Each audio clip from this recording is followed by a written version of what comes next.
মাছ মাংসের স্বাদকেও হার মানিয়ে দিবে আজকের এই কাঁচা কলার ভর্তার রেসিপিটা। আপনারা যদি এইভাবে কাঁচা কলার ভর্তার রেসিপিটা তৈরি করেন তাহলে আশা করছি আপনাদের মুখে এটার স্বাদ একদম লেগে থাকবে। এটা খেতে অনেকই মজা হয়। তো চলেন দেরি না করে দেখিয়ে দিচ্ছি কাঁচা কলা দিয়ে কীভাবে ভর্তাটা তৈরি করেছি। তার জন্য প্রথমে 2টা কাঁচকলা আমি নিয়ে নিয়েছি, একদম খোসা সহকারে লবণ দিয়ে সিদ্ধ করতে বসিয়ে দিয়েছি। তো সিদ্ধ করার ক্ষেত্রে পানিটা একটু মেপে দিবেন যাতে করে পানিটাও শুকিয়ে যায়, কলাটা একদম সিদ্ধ হয়ে যায়। তাতে করে পানিটা যদি এই পাত্রের মধ্যে শুকিয়ে যায় তাহলে কলার গুণাগুণটাও কিন্তু এখানে অক্ষুণ্ণ থাকবে।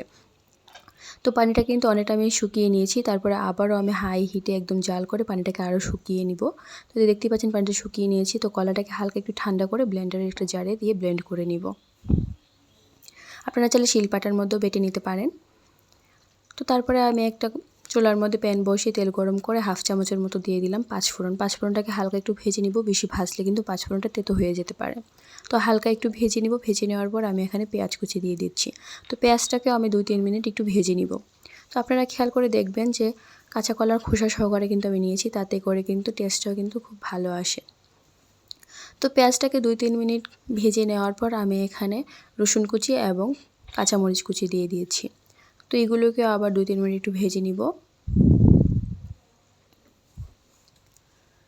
তো ভেজে নেওয়ার পর আমি এখানে শুকনো মশলাগুলো দিয়ে দিচ্ছি। 1/2 চামচ ধনিয়ার গুঁড়া, 1/2 চামচ জিরার গুঁড়া এবং 1/2 চামচের থেকেও কম হলুদের গুঁড়া। তারপর অল্প একটু পানি দিয়ে মশলাগুলোকে একটু কষিয়ে নিচ্ছি। তারপরে দিয়ে দিচ্ছি স্বাদমতো লবণ। তো লবণটা একটু মেপে দিতে হবে, কেননা আমি কাঁচা কলাটা যখন সিদ্ধ করি তখনও কিন্তু লবণ দিয়েছি। তো মশলাগুলো ভালো করে একটু কষিয়ে নেওয়ার পর আমি আগে থেকে যে কাঁচা কলাটা ব্লেন্ড করে রেখে দিয়েছিলাম সেই মিশ্রণটা এখন দিয়ে দিচ্ছি। তো খুব ভালো করে নাড়াচাড়া করে মশলাটার সাথে একদম মিক্স করে নিব ভর্তার কাঁচা কলাটাকে। তো এইভাবে আমি একদম চুলার আঁচটা মিডিয়ামে রেখে খুব ভালো করে নাড়াচাড়া করে একদম তৈরি করে নিচ্ছি।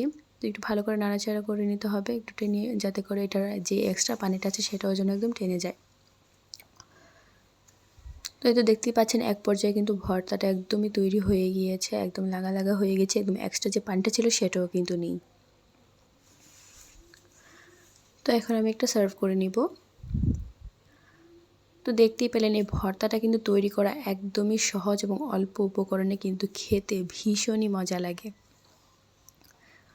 তো এই ভর্তাটা যদি আপনারা গরম ভাতের সাথে সার্ভ করে খান, আশা করি আপনাদের কাছেও ভীষণ ভালো লাগবে। আমার কাছে তো অনেকই ভালো লেগেছে এই ভর্তাটা গরম ভাতের সাথে খেতে। তো আজকের জন্য খেতে খেতে চলে গেলাম। আপনারা সবাই ভালো থাকবেন। আমার রেসিপিটা ভালো লাগলে পেজটাকে ফলো দিয়ে কমেন্ট করে শেয়ার করে রাখবেন। তো সবাই ভালো থাকেন। আসসালামু আলাইকুম।